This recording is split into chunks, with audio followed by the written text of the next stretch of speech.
Hey there, everybody. Welcome back to Oh my Pixel god, we're Junkies. still playing this piece of shit. We're still playing it. Can't believe it. Where the fuck did that robot go? Episode number whatever this is. Get back here! We, did you kill that thing after? No, I need to get more psychic powers.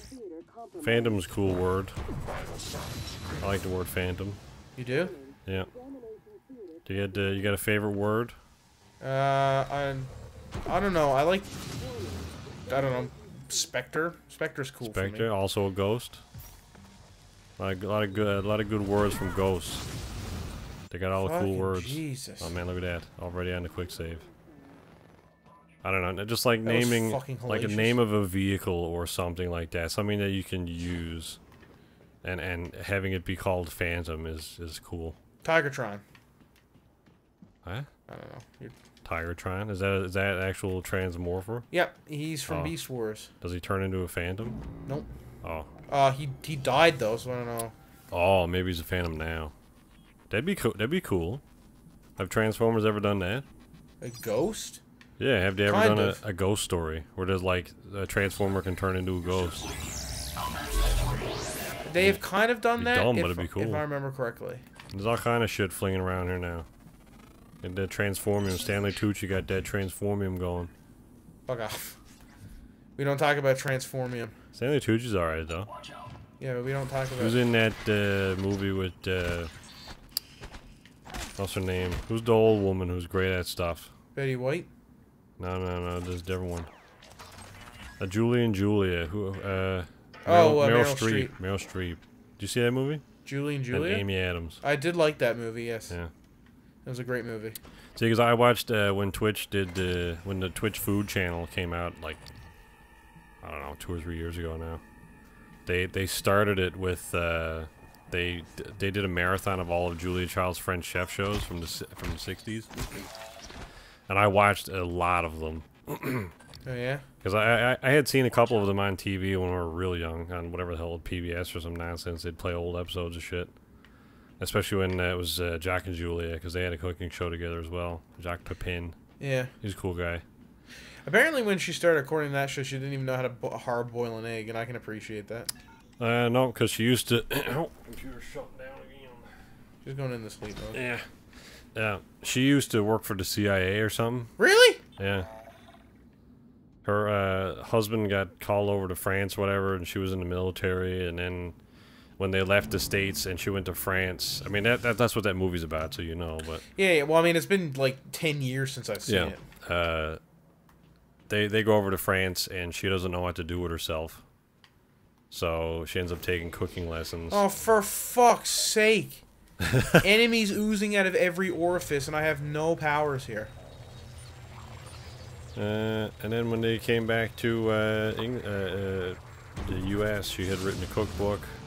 With a couple of people she met in France, and then started to show the French chef, which was all that stuff. And of course, a lot of the shit that she makes in the show is real, like, it's kind of just like basic American cooking for the most part. Some of it's kind of gross and has not aged well for culinary shit, like aspics, just fucking disgusting. If I remember correctly, there was one episode where she sliced her finger open or something, and she's like, and she actually like swears, she's like, God damn it, or something like that. Might have been. I never saw that one. I think that was in the movie, though, right? Might have been. So something like, I don't know if that actually happened. Maybe it did. I don't know. But she was nice. Like, she was a hard ass, but she was nice about it. And that's why that movie was cool, because the movie's actually pretty good, honestly. If you're into like kind of chick flick stuff, but not actually chick flicks. It was actually kind of interesting. Mom was like, you should watch this movie, because I was always talking about Julia and her bullshitty antics. She was like, you should watch this movie about her. It's like, you know what? I guess I will. Amy Adams is alright. Yeah. So I did. Here we go. Next part. We're making progress. Oh man, we're only getting through it. Fuck me. We've pulled up a walkthrough because we're the best at this game, and I think we have 6 or 7 hours on this game now on Steam. This is 2 hours and 30 minutes into the walkthrough. How long is that walkthrough? 10 hours. 10.5 hours. I don't want to play this. Adam's going into cardiac arrest. All right, lean back up. Oh, this guy. You need good core control to sit upright in this chair, man. Huh? You need good core control to sit upright in this chair. Oh, do you? Yeah. Well, I got great abs because when I beat off, I do sit-ups. You jerk off for every crunch that you do? I don't move my hand, I move my upper body. I hold my hand in place. Very efficient. And do sit-ups. Or jerk-ups, I call them. So what we gotta do now? We lost again? No, I'm just checking out what's down here before I go on. Sweet. We gotta go into this place called Guts, Oh. which I think is the 0G thing. Oh, the Nickelodeon show. Nickelodeon. You know what would really help me here? A health thing. Health things are good. You should probably be taking the things from the bodies that you pass. I am taking them, Aaron. Oh, I'm not paying attention. I got a vamp over here for 20 minutes. Getting back to E3, which we talked about last week, but shut up. 2 weeks ago. Whatever. Oh man, you're hauling ass, watch out. Yeah. Oh, you can go through that, okay. I personally really enjoyed how Bethesda spent their whole conference dancing around the fact that they had absolutely butchered Fallout 76. And they're like, we're not going to apologize for this, but we know we fucked up. And we know that you know that we fucked up. They kind of apologized a little bit. Not explicitly, but they're like, we got some well-deserved criticism or well-deserved feedback or something like that from you guys. I felt like the words "we're sorry" would have helped with my kind of swallowing that, because right now I really don't like Bethesda, if I'm being honest. Yeah. But in terms of what saying they sorry did. would be admitting defeat, and they're still updating 76. Yeah, so. but it doesn't matter that it came out. It doesn't matter that they're updating it. You can update anything enough and it'll be good.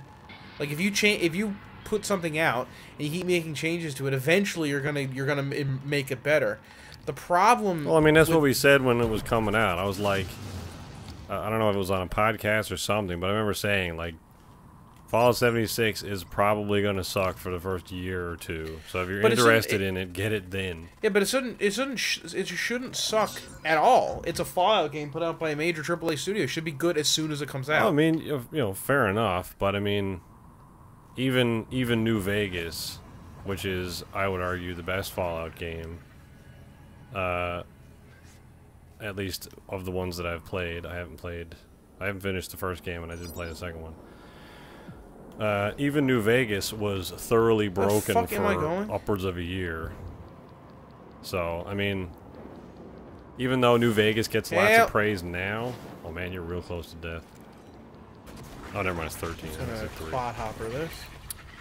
Even though, oh, Jesus. Oh, man, alright, that got you. Alright, I'm going full Chernobyl here. Yeah. Way to go. Just like my face is scraping along the side.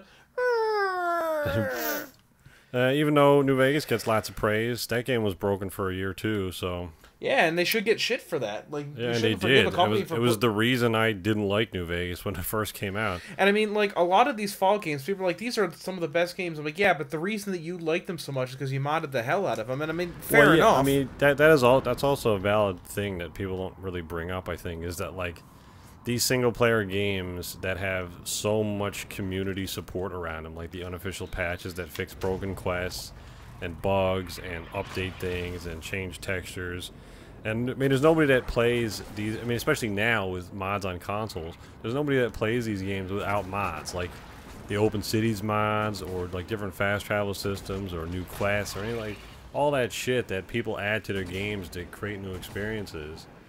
Yes, you could make a new game that has all that support again, but when you have an online game like 76, people tend to forget that, I think. That's, like, the reason you like this game doesn't have anything to do with Bethesda at all. No, it's because because very talented people have created some very know inspired. I really enjoyed Fallout 3.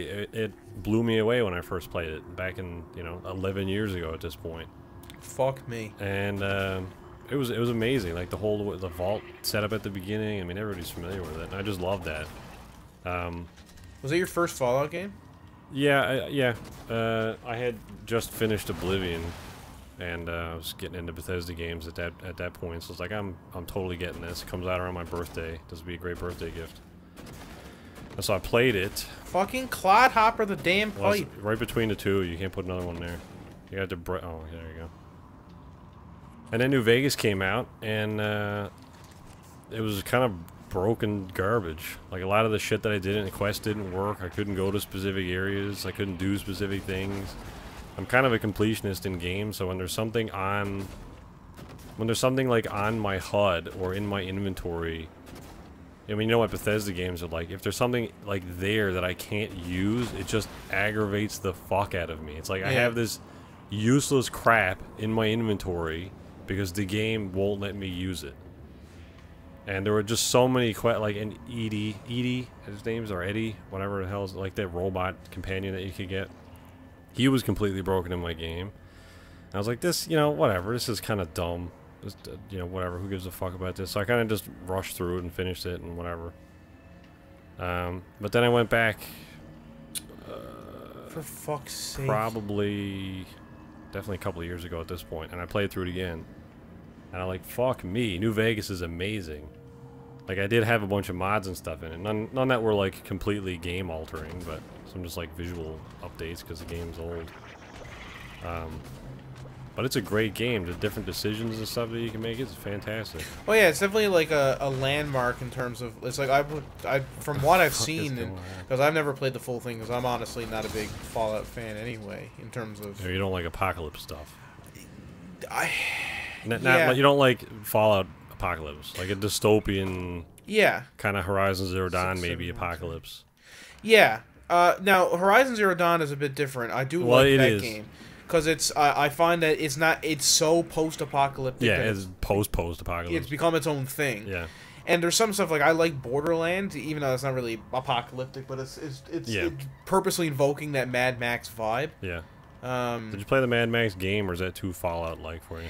I never did. You played Rage. Yeah, I didn't like Rage. I didn't like Rage because Rage was just dog shit. You should try Mad Max, because it's a pretty good game. I've heard good things about Mad Max. It's basically Batman, but Mad Max. Like the Arkham games. Basically what it is. But, you know, as far as, there's a lot of things shooting around. Yeah. I don't know what that is. Oh, I'm scanning. As far as, like, games that let you choose your own adventure, like proper RPGs, I gotta be honest, I am spoiled when it comes to that kind of stuff, because I don't think any video game is ever gonna get to the point that D&D is for me right now, at least not for a very long time in terms of that level of open freedom. No, yeah, and I guess maybe that's... And that's why I loved, one of the reasons I love D&D. I mean, I'll be honest, D&D is probably my favorite game of all time. Of any genre, anything. Like, I would be very comfortable in saying that I would... If I had only to pick one game to play for the rest of my life, and I had the people to play it with, obviously, because, you know, multiplayer game, I would pick D&D, because I love the game that much. Well, you could play it with Alexa. Fuck off. Yeah, I mean, is that... And that's the thing, like, because everything is in your imagination, then there is infinite possibilities. Yeah. And to program that is definitely difficult, but I feel like the proper... I'm not saying that people shouldn't try to do that, because that's how we advance. No, and absolutely they should continue doing that. I hope Cyberpunk touches on it, you know? Oh man, I'm so excited for Cyberpunk for a multitude of reasons. Like, dystopian, like, Cyberpunk, like, that is some of my favorite, like, just setting. I love that setting. One of my favorite settings, if not my favorite setting for anything, is Shadowrun, which is magical and cyberpunk. That is one of my you know. Have you played those games? The Cyberpunk games? No. There's like the whatever, the isometric sort of top-down Shadowrun games. I did, yes. I enjoyed it. Because there's like 3 of those now at this point, I think. Is there 3? I only played the first one and a bunch of the expansions and stuff that came out. Shadowrun, whatever it's called, and there's Hong Kong and... Yeah, I think those were just, like, else. Expansions and stuff. I don't think they're full game. I think they're their own games. Oh, are they? Okay. I thought, anyway. Maybe I'm wrong. Anyway, I really like Shadowrun. Partly, I like Shadowrun. Another thing, we were kind of talking about a little bit, you know, before what we find immersive in a game. Game world, I find I need in order to really get invested in anything, I need a good game world. Like, yeah. I need to be able to,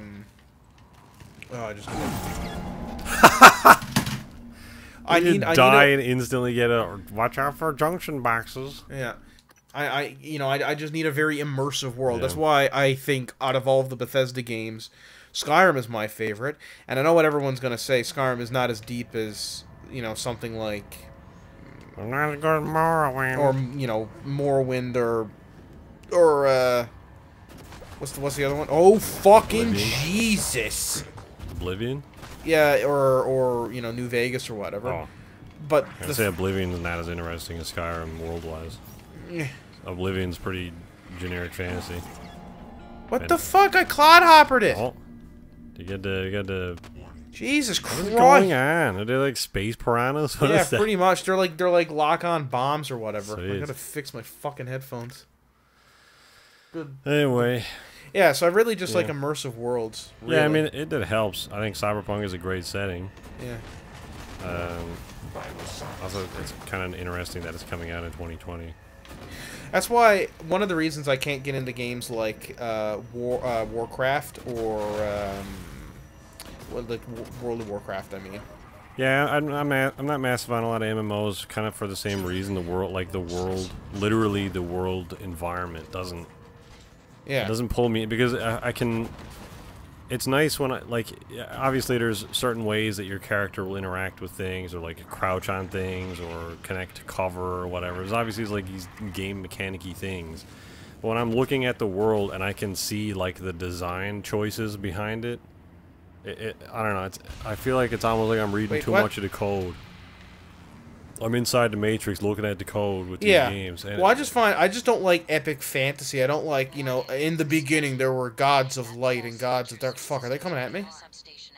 And they warred, and it was an epic war of epicness, and the epicness was off the epic, and it was epic. And I'm like, fuck off with this. Like, no, I do not find this this interesting. Jesus Christ, I got some fucking health finally. Yeah, and especially if it's a game like. It's very evident when a lot of stuff happens like that, where it's like Anthem, for example, because that's a relevant game. Where it's like it's always the 5 minutes later, or what was it? What's it called? What's the trope called? Like 5 minutes after. Yeah, I know what you're talking about. So it's like you just missed a big battle. Like it's not all like overgrown and destroyed and ruins and stuff, but everywhere you go, something more interesting than what you're doing just happened. It's like it's annoying when it's like very clearly written that way. Yeah. Like we have this cool world, we got all these ruins and all these explosions and all this stuff. How do we make it a story? Well, I know, we have all these battles that happened. Like, well, now you're just making the backstory more interesting than the game. So I don't know, it's dumb. Let me do the battles. I agree. There's a very good piece of writing advice I was given once that was, is this the most... If you're writing part of a world, first, it's for characters, but it's also for the world. Like, is this the most interesting thing happening in your world right now? And if the answer is no, and then you have to answer, then why aren't we currently in that? So, like... The reason is in Lord of the Rings, like for example, I would say the most interesting period of time in the Lord of the Rings was the war for the ring between Sauron and the last alliance of men and elves, and basically the that part of the story. But the reason we don't ever see that in the book and why the Lord of the Rings isn't about that is because the story of Bilbo attempting to resist the temptation of evil and fighting against that temptation is, in my opinion, a much more interesting story than ultimate heroes of good versus ultimate villains of evil. Like that more personal story of I thought he was alive for a second. Yeah, I did too. I was wondering why the hell he was moving. That more personal story of Yeah, and that's cool. I think that would work well now. Like, and I guess maybe, even the more recent movies, I kind of never looked at it that way. Because, what people would consider, like, the quintessential fantasy story, Lord of the Rings, they don't, it's like, it's not, you have this really big, interesting world with lots of interesting things in it, and the story we follow is some dude who, looking for a ring. Like, to me, that's not interesting. But I guess if you dissect it enough, where it's like, you have this big fantasy world and it's ultimately about this one guy, like you're saying, is like fall to insanity over this fucking thing. That's kind of interesting, I guess. It's like you could argue that, you know, that the most kind of interesting time in Game of Thrones lore is it would be Aegon Targaryen's conquest. You know, that was a really, you know, it's certainly the most important historical event, or the war between the men, or the first men and the White Walkers. But that's not, you know what I mean? Like, that's not a super interesting part of the lore for me personally. Because, I'm gonna die here, oh my god. Yeah, I mean, oh Jesus, watch out for the spinning pieces. I don't know, I think you can get away with it in Game of Thrones as a series because, you know, it's a show. You don't need to have all these turbo big things always happening. Whereas if you're watching a 3-hour movie, you kind of want a beginning, a middle, and an end. Well, yeah. And it's got to kind of build to I'm something. talking more from like a book perspective, but yes, I agree. Oh, fuck. Yeah. So then what's your favorite fantasy setting? Or favorite, like, fictional setting, period? Like Cyberpunk, Shadowrun, Lord of the Rings, Cloudhopper yourself, dude. My favorite, like, just setting. Like, if you like you said D&D already, but I mean D&D can kind of be anything. I actually hate the vanilla D&D setting. I really don't like Forgotten Realms. I find it's very generic fantasy. It seems that way, but I haven't really read into a lot of it, other than the couple of old games that we played. I don't know if I could pick an absolute favorite. I like the original expanding universe stuff from Star Wars. I thought that was very well realized. I liked, like space opera. Yeah. I like the what else do I like? I like Shadowrun. I like the Warhammer Fantasy universe, not Warhammer 40k, Warhammer Fantasy, and not Age of Sigmar, Warhammer Fantasy. I really like that system. I suppose what I like the best is I like stuff that's somewhat grounded in our own reality and in our own, just like, in our world.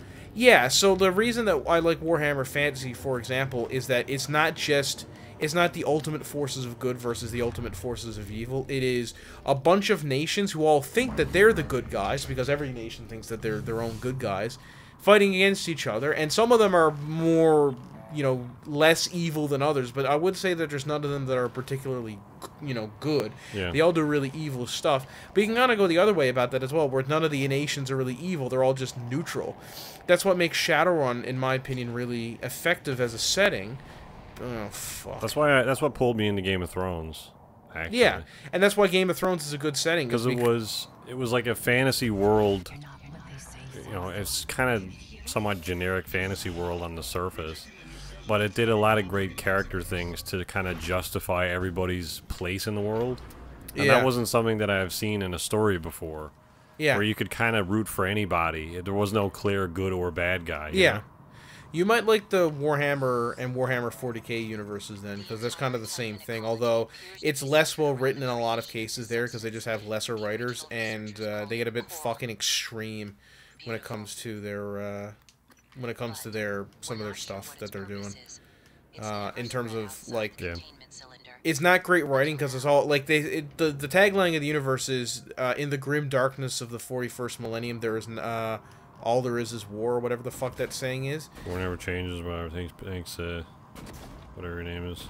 And, I mean, to be fair, that's a cool line, but people take that a bit too literally, so it's all grimdark, like, there is no levity at all. I guess to justify as well, there are obviously villains in Game of Thrones, but... Well, yes. There's but they have to be much more monstrous by comparison. Yeah, there's only a couple of, like, actual bad guys. I would say the actual bad guys are Joffrey Baratheon, or Lannister, or whatever you want to call it. It's really only 3 bad guys, right? Ramsay. Well, the Boltons are not great. I would say that I would classify them as a villain. Yeah, I guess the whole family's kind of a villain. But I guess the 3 main villains, though, you have Joffrey, Ramsay, and Cersei. I would also argue as secondary antagonists Peter Dinklage, yeah. Littlefinger, and the Night King. Because I think the Night King was supposed to be a much bigger threat than he was in the show. I think we're going to see something different in the novels. Yeah, I mean, like, I'm going to say villain as in, like, they do bad things kind of just for the sake of it. They don't really have a motive to do bad things. They just do it because they can. Or just corrupting power. I wouldn't say the Night King is particularly a villain because that's his purpose. Well, he's more of a force of nature villain anyway. He's less a character. Like it would be kind of like saying, like, yes, he's an individual with like it would be like saying, is a tornado or a hurricane villainous? Yeah. Yes and no. I feel like that's how it comes across more in the books, where like the Night King is more like the wind rather than like a bad guy coming for him. So he's more like an elemental like villain, where he's just like, I just represent entropy or death or whatever. Whereas like the Ramses, or Joffrey or whatever are definitely more human. Because you can at least kind of understand their motivations, as fucked up as they are. But the Night King is like, I just want to destroy everything.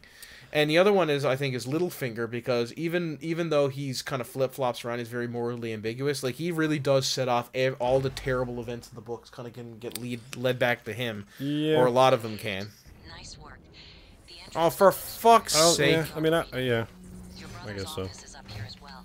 But in terms of other settings that I like, Mass Effect, again, I just like stuff... I guess what my favorite stuff is, I like stuff that's a little bit grounded. I don't need everything to be super realistic all the time. And in fact, I think that a lot of people who... there's a misconception out there where only realistic stuff is good writing, and I don't think that's the same at all. No, I mean, there is a certain, like, in Star Wars, for example, where, like, coolness trumps reality. Yeah, and I certainly think that that's, you know, that's a very good thing to have in terms of... in terms of... But elements of reality help, like you're saying, ground the story to our world, like things that we can relate to, how things work. Yes, and that helps certainly, but at the very least, a set of internal consistency is important.